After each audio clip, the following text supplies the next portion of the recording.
স্কুলের চার দেওয়ালের পরিবেশের বাইরে খোলা মাঠের পরিবেশ সবারই ভালো লাগে। তাই প্রতি বছরের ন্যায় এবছরও আমাদের স্কুলে অ্যানুয়াল স্পোর্টস আয়োজন করা হয়েছিল 10th জানুয়ারি সামনের এই ম্যাকেঞ্জি মাঠেই। যেদিন সকাল সকাল আমরা সবাই মিলে রেডি হয়ে গেছিলাম মাঠে, এবং আমাদের শুরু হয়েছিল আমাদের স্কুলের ফ্ল্যাগ হোস্টিংয়ের মাধ্যমে।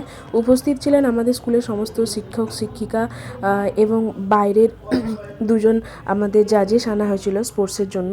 এরপরে মার্চ পাস্টের মাধ্যমে উপস্থিত সমস্ত টিচারদের এবং উপস্থিত সমস্ত গেস্টদের অভিবাদন জানানো হয়েছিল।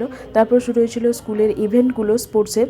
এখানে রান, লং জাম্প, গুলি চামচ দৌড়, মেমোরি টেস্ট আয়োজন করা হয়েছিল। সমস্ত টিচিং এবং নন টিচিং ফ্যাকাল্টিদের জন্য আমাদের খেলার আয়োজন ছিল। হারা জেতাটা বড় কথা নয়, মেডেল পুরস্কারটাও বড় কথা নয়, মেন আনন্দ হলো সবার সাথে মাঠে নেমে আনন্দ করা, ধুলো মাখা এবং প্রাণ ভরে অক্সিজেন নেওয়া।